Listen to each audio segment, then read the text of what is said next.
Welcome to the Product Boss Podcast, where we help product-based businesses grow their sales and improve their strategies. Hey everyone, I want to introduce you to my co-host and biz bestie, Minna an Amazon guru that has built a multi-six-figure product-based business. And introducing the other half of the Product Boss, Jacqueline Snyder. She has helped launch and grow over 500 fashion apparel and accessory brands, even one of her own. And together, we share our inventory of secret weapons that will help you dig deep and do the work it takes. Are you ready? Let's build together. Welcome to another episode of the Product Boss Podcast. I'm your host, Jacqueline Snyder, with my talented co-host, Minna Kunlo-Sitep. Hey, Minna. Hey, Jacqueline. So we're excited to bring our listeners a bonus episode today. So welcome. It's a Friday. TGIF. So we were inspired by one of our masterminders in our private Facebook group of something that she had posted. So what we wanted to go over today with you were 3 tips for asking for the sale. You know how people say that like their biggest fear, so they polled people and their biggest fear is like public speaking, right? And second was like death or something like that. People are more scared of public speaking. Well, I think that this is like a big fear too. Maybe we could lump it with public speaking and asking for the sale would be everybody's biggest fear, right? So what's hilarious, I just got done with my brother's wedding weekend and I had a speech to give that I actually had just found out about the day of. I was like, oh, I'm speaking? Thanks. And I was nervous. And I think it's because I wasn't prepared. So I have a podcast. I speak in front of people at seminars all the time. You would think I'm not nervous. I was so nervous. But the mean part was that like I couldn't psych myself up for it and I wasn't prepared. I felt sort of rushed. And then my mom was supposed to have a speech and she also was just so nervous and she'd been working on it for 3 months. So it just shows you the difference between people and even being comfortable around people that you know and love. So this was inspired by someone in our group on Facebook, and this is what she wrote. My biggest barrier to making sales is putting myself out there and trying. I'm so good at all other tasks. Today, I am committed to sending the emails and making the calls. Wish me grace and enthusiasm. So within our community, we have wished it to her, but we're going to just send it out there again to you with grace, enthusiasm. We are with you. And we actually were inspired to create this podcast episode for you. Yeah, not only are we throwing you some grace and good vibes, we are going to give you some tips on how to approach this, making it less scary. Yeah, getting the enthusiasm. I hate to say enthusiasm because it's hard to muster up the enthusiasm. Even when we get on the podcast, Jacqueline and I actually talk about what we're going to be talking about. So I think even in that, it's just having these things to talk about in the beginning or think about helps you go into, sales situation with more prep. Yeah. So we'll just bring up another tip from the wedding weekend.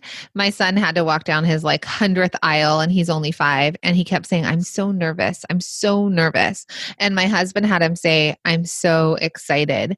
Just changing the word, just changing the words that you're using associated with what you're about to do will help your brain sort of click over. So I hope you're all excited and we're going to jump into some tips for asking for the sale. So the first one is showing how other people's needs would be made. So this is basically, making it about them and not about you, because everybody wants to know what's in it for me.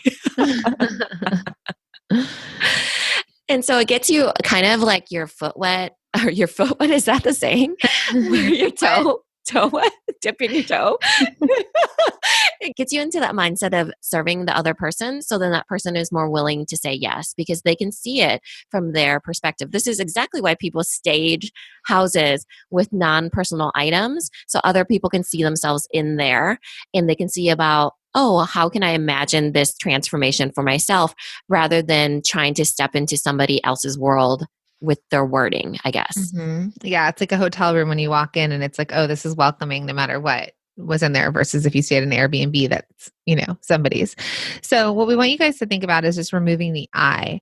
So if you're going to send an email or you're speaking, I have this product, I think you should have it, I this, I that. And instead you're explaining to them from why they should have it. So I'm just going to go off of Little Labels. Little Labels is a product that will help your customers when they are sending their kids to preschool. Little labels is ideal for your customers because of this, that, and the other. So you want to make it, they want to be like, yeah, my customers need that. Yeah, you're here to help me. Yeah. And I think this is where you could also insert what things are doing well for your business. Like I like to always say, our customers really love the Animal Friends design. And I think that that would really hit with your customers too, because stuff in your boutique is just so adorable. And, everybody loves animals. I don't know. Obviously, that's not the greatest wording, but you get what I'm saying. Like you're inserting what does well for you, but what could do well for them too. So then it, shortens up any learning curve of what products would do well in their boutique, let's say if they're wholesaling. Yeah, we're always telling our masterminders and people who work with us in our strategy sessions, we always ask them what is doing well. So out of their product, what's doing well? And that's usually what they should iterate on. And then we also say to them, well, this is how you should position yourself when you're trying to get stores to buy from you, or you're trying to create a sale with Zulily, where you're telling them, you're like, our customers do this, or this product does really well. And we see that this product will do really well for your customers because they want you to just shortcut it from them. They don't know anything. They know things, but they don't know how your products perform. So if you can shortcut that for them with information and statistics and numbers, they're like, yes, I want that one because you're telling me that sells above all the others. Yeah, people want to be raving fans with products and stuff that other people are raving about. So it's like when they know, it's like the bandwagon, is that what it's called? Bandwagon approach or whatever, where you say, hey, this is what's really popular and this is what everybody's loving. And they love to become raving fans of that product because they know that other people love it too. It's, the riot effect, I suppose, where everybody wants to jump in on that really cool thing that everybody's raving about. Mm-hmm. Okay, so tip number 2 for you on 3 tips for asking for the sale would be to work on your wording. So this is essential when you're working on your wording for cold calls. So what are some tips for that? Yeah, I think it makes it way more approachable because you're thinking about the script. This is what some podcasters have done. They've started with a script and then they move on without it because nobody knows you're reading from a script, but it just makes it easier because you use the tone that's friendly, but you're going off a script because you're not having to wing it and think on the fly. So some good wording ideas that we have are, let me give an example. So one of the girls that I mastermind with, she does speaking engagements and she is like a pretty big YouTube personality. And so she has the clout to ask for a lot of money. So one of the events that reached out to her, wanted her to speak for $1,000, but she wanted to ask for $3,500. So one of the other masterminders that it was in our group said, hey, you should just write up this whole proposal, tell them why you're worth it, why you could meet this, this, and this, and what you could do for them. Well, in my mind, I thought that was too much of an oversell. There's such a thing as overselling when it's somebody that's not going to buy from you. So my suggestion for her was, I think that you should just say, I'd love to be a speaker at your event and my typical speaking fee is $3,500. Would you be able to match that? And then they came back and said, yes, we'd be able to match that. And it was really simple. It was really neutral and it was really effective. So she wasn't overselling to them. They had the money. It was an organization. And so for them, especially since it's B2B, they were able to offer it or not offer it. Think about it, right? So you don't know what their budget is. And usually people are going to ask for the lower amount. They don't know what yours is. But if they want you, especially if they had approached her, they wanted her. So people will find the money when they want something, right? So same thing with your product, they will find the money. But Nikki Roush, I'm just going to mention her really fast. If you find podcasts with her or if you check out her website, she's a sales coach. She teaches on selling. I'm not sure about from the product base, but from, let's say you're selling yourself as a service. One thing that she says, like I've heard her say this, I think it was on a podcast. She might even sometimes shake things up and be like, sorry, I can't hear you. Like she'll do things to kind of sort of shift the energy in a call where if someone seems like they're going down one road, she might be like, oh, I can't hear you. Or what you're saying about just asking. She's also said they might be reaching for the credit card. So you can oversell it, right? You might, if you're just trying to say, hey, I've got this product and and you keep going, you don't know if they've already made their decision that they were going to buy from you like 12 sentences ago, and they might be reaching for the credit card to purchase it from you. So I think that's just a great idea. Like you're straightforward about what you do, and you don't have to oversell it. Yeah, and you know what you're offering is of value. So this is what I like to do for subscription boxes. I already have a price in mind. So I say, hey, here is our cost per unit. You pay for shipping via USPS or UPS, and then this is our special pricing. It's actually below wholesale cost, and we only offer it to subscription boxes. So see what I'm doing right there? I'm divulging something special to them. I'm giving them a special offer. So what I'm offering them, I already know is of value. So we're going back to the number one, you know that their needs are being met because you're not giving them something that is super high cost and saying this is take it or leave it in a way. I know I gave that negotiation little tidbit before about, hey, would you be able to match that? But it's kind of the same way. This is our special offer. Would you be able to do this? Because this is what other subscription boxes are taking advantage of, that type of thing. The same idea of this is what our customers like, right? So it's the same idea of like, this is our number one product. Our customers buy this. Same thing. All these other subscription boxes are willing to pay this. This is the value. And we're going to offer that same value to you that you get to purchase it. So you're sort of using this group mentality. So let's talk about actually physically cold calling. Yeah. Like the action of like, do, and calling. Tip number one would be limiting the number of calls that you do a day because they are energy sucking. I guess it depends on who you are, but if this is already something that's Minna 5, Jacqueline 25. And if you have a team member or a partner that does better at this, divide it up. Like it's fine, or if it's something that the two of you want to do together. So what I would say is one, create a script for yourself. Practice it, read it through, just what you want to say. It doesn't have to be a fit like, hi, my name is Jacqueline. I am calling you from Little Labels, but you can say like introduction, you could write it. And obviously the more you do, the better you'll get. So maybe keep those high target, like number one stores for later when you're a little bit more warmed up and you work through it. So maybe start with the stores or the buyers or whoever that maybe aren't as high level, or practice it on someone. And I'd say kind of create a script. If you're cold calling a boutique, for example, oftentimes like the store owner is the buyer and it's all the same person, but they might have somebody working there behind the counter. So you might call and say like, hi, this is Jacqueline from Little Labels. I am looking to get in contact with your buyer for kids products. Oh, that's me, blah, blah, blah. Oh, hi. And then you would go on and say like, I've got Little Labels. I love your store. I'd love to get this into your store. Would you be interested in seeing a line sheet? Otherwise, it could be someone that's like, oh, call Mary at da, da, da, da. I would tell you guys to get a phone number and an email address, because if you're going to email line sheets or sell sheets to them, you might want to follow up with emails and phone calls. Sometimes physically getting things to them is great too. So if you can send a sample. But Minna, you have some tips on also like kind of breaking the ice for calls. Yeah, I think just making sure that in your script, you're comfortable with the things that you're saying. So like I like to say, hi, this is Minna from Little Labels, and I was wondering if you could help me. I'm looking to connect with the person that's in charge of fundraising. Is that something that you could help me with? And so it's really putting someone in the position of, are you able to help me? And they're like, yeah, sure. That person is blah, blah, blah. Or no, I think what you're probably needing to call is the school district, not our school, or whatever. So again, that was, hey, this is Minna. I was wondering if you would be willing to help me in figuring out who I'm supposed to call for fundraisers. So I feel like I'm a little bit off of my sales pitching right now. Obviously, I didn't amp myself up for this sales pitch podcast. But you're asking, so you might call and say, hi, this is Minna from Little Labels. I'm looking for the buyer of your store. Is that something that you could help me with? Yes, love it. Sounds so much better when Jacqueline's saying. Well, also, again, I've worked with Nikki Roush, so I'm just going to throw that out there. And again, just another shout out. But she says like, question, your voice needs to sound like, I'm also unsure. Do you know if there's something you can help me with? So people will sort of like imitate or hear what you're saying. It's not like, hey, is that something you can help me with? They're like, whoa, but is that something that you could help me with? I'm not sure. Obviously, not the robot like, hi, this is Minna. I'm from Little Labels. Yeah, it's those inflections. So I'm telling you all, like Google search her or search her name in podcasts and listen to a few, because I think it would be super helpful just to hear how she speaks. But it's at I'm unsure. And then it's like, hey, this is what I have. Could I send you those line sheets?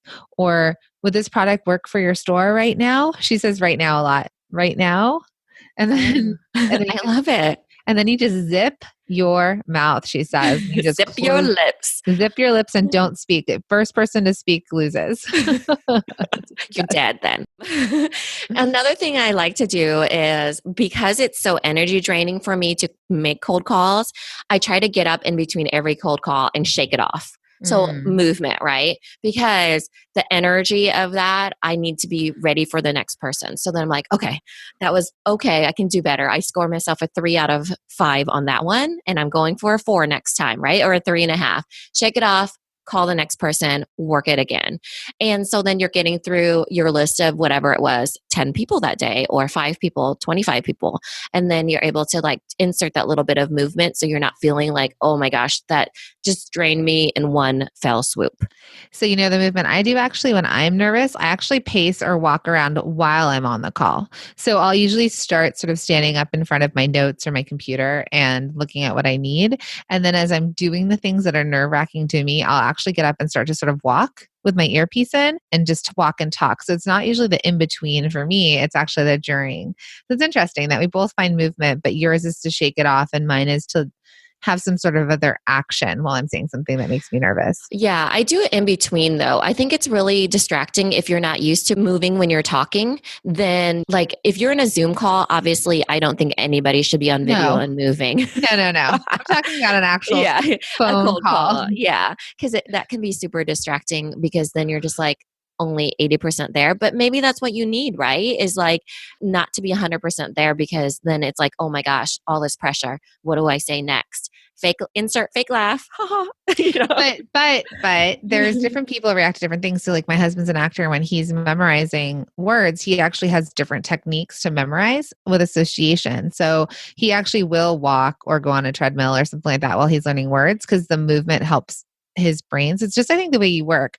And I will say that, and this is like not TMI, but back when I did like prenatal yoga, or maybe it was like hypnobirthing, something, and they were trying to teach us different ways that people cope with the pain, and people do different things. Some people make noise. So like they'll do like ohms while they're, you know, maybe in labor.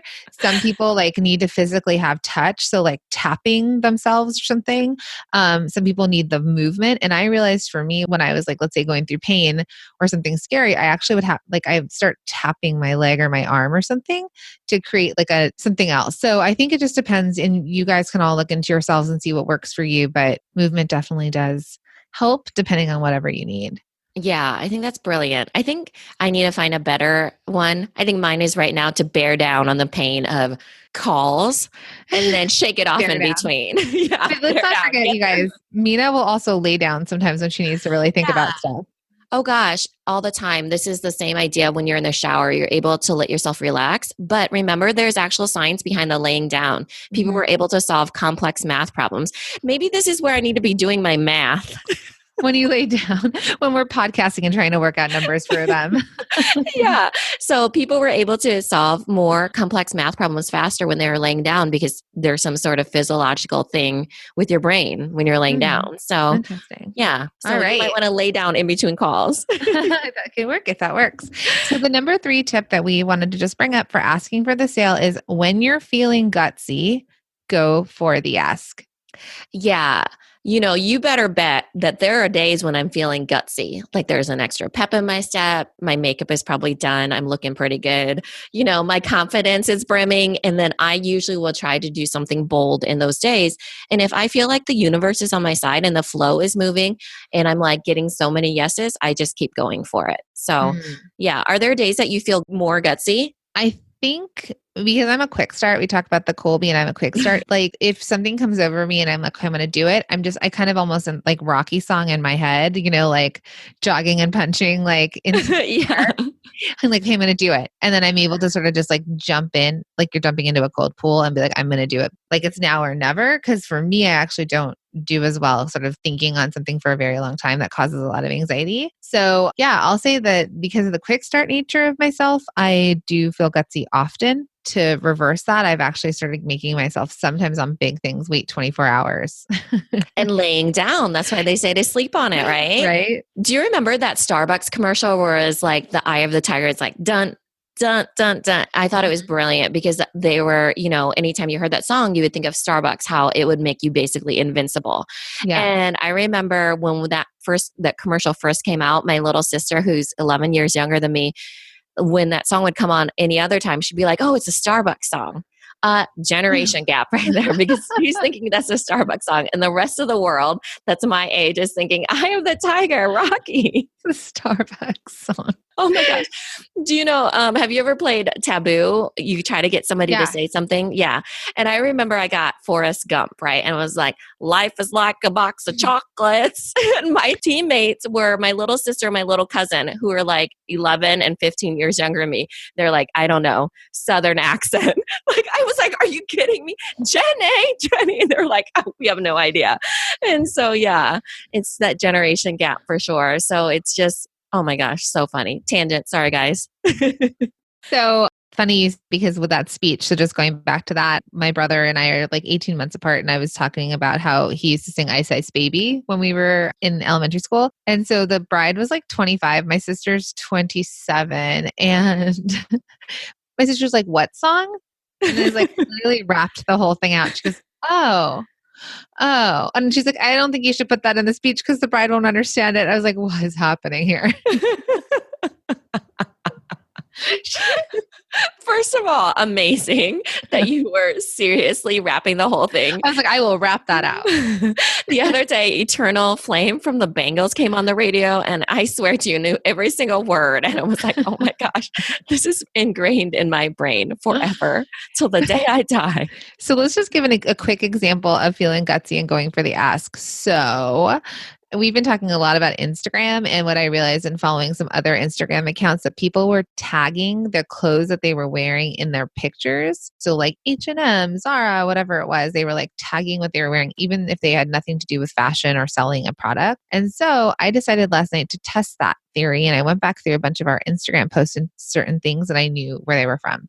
So if you're on our Instagram, you'll see that some posts ago, Minna had posted a picture of her, like from her head down, of coffee with maybe her shoes in the background. And so I went in and I tagged Bulletproof Coffee. Well, we talk about Bulletproof all the time on our Instagram feed because it's kind of the thing that her and I are doing these days with not eating and podcasting, and starting to eat at like 1 or 2 o'clock in the afternoon. So I tagged it. Well, guess what? This morning, Minna goes, oh my gosh. I didn't tell her I did this. She goes, oh my gosh, Bulletproof liked one of our pictures. And she's like, so what did you do when Bulletproof liked one of our pictures? Yeah, I had only done the hashtag. So in my caption, I put Jacqueline and I both drink hashtag Bulletproof coffee in the morning for a clearer mind in this crazy mompreneur life. Check out our Insta stories to see how I make my easier version. So Jacqueline, without me knowing, went and tagged Bulletproof coffee. And then I was like, oh my gosh, Bulletproof coffee liked our photo. So feeling gutsy today, I put at Bulletproof, we love Bulletproof coffee so much and talk about you every day. Do you consider podcast sponsorships? Heart emoji, coffee emoji, magical sparkles emoji. So basically going for the ask. She felt gutsy. So if you ever get like, you know what? I think we did that with Tyler J. McCall, actually, like when we had him on the podcast. But when I first had sort of decided to reach out, I was feeling gutsy and I went for the ask, like, hey, would you be on our little podcast? And he said yes. And it was something that we're like, oh, you don't know if someone feels too big or not. We've had some really great people decide to be on this podcast. So, for us, that's our sales pitch, whether or not it's not financial, but it's asking someone to reciprocate or do something. So if you're feeling gutsy that day, go for the ask. If you get them to kind of wink back at you, do it. Go for it. What's the worst that's going to happen? They're going to say no, or they're going to say, get back to me later. Great. You've made contact.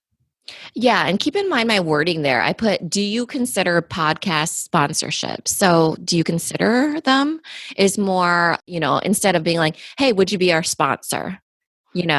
So I think that it leaves it more open-ended and not as a hard sell as much, though it is a straight up hard sell. And then adding the emojis, I think lightens up the whole thing too. Of course. You can always DM too. So just thinking about that, this is for any of you, whether you're trying to ask for the sale or even if you're trying to ask like somebody on Instagram or some sort of influencer to wear your stuff or to showcase your stuff. You just ask, just share. You never know. They might actually be raving fans of you and you don't even know it. And they're like, yeah, I've been following you for a while. Actually, someone came up to me at the LA Textile Show and was like, hey, she had some other thing. And she's like, I've been following you for years. I was like, oh my goodness, that's awesome. Wow. Right? I would be like, oh my gosh, thank you. I know. I was like, I didn't know anyone followed me for years. I have my clients that I've worked with for years, but I didn't know about the actual following, and she did, and she knew who I was. And that was kind of a minute. I was like, oh. So those are our tips for you guys. Like, it really is just like the gutsy, all of this in general. Like, we're going to just go back to like that enthusiasm, that you're excited. All of this is just sort of like play that Rocky music or whatever you need to play for yourself prior to doing this. Do a little jog, do some like air punches, and do it, because what's the worst that's going to happen? You'll get the no and you'll move on. Yeah. And know that it's not 100% easy for everybody, and just prepare yourself in the ways that you need to. So like, if this is not your jam, you can still do it. You can do hard things, which reminds me, my mantra this week is, I am capable of doing hard things. I am capable of doing hard things. So have it up on my dry erase board in front of me. Made me think of it since it subliminally must have came in there. You can do hard things. So thank you so much for listening to this episode. And we'd like to just stop for a second and say, one, thanks to everyone who has left us reviews on the podcast. But we have been talking about Instagram a lot. So we are going to ask if all of you would love to go over and follow us on Instagram, because our stories we think are fun, and we're able to share tips over there. And what we're trying to do for you is show what we've learned from the experts that we've interviewed, and basically show you guys what to do through our stories. So you'll start to see us doing things, and then you can duplicate that and put that into your own business. So we will put our Instagram link in the show notes. Yeah, it's at The Product Boss. So we will talk to you all again next week. Good luck with your sales. Thanks, everyone. This episode is over, but it doesn't have to end. Head over to our Facebook group, search for The Product Boss Biz Community, or the link is also in the show notes. Come connect with other product bosses just like you. We'll see you in there.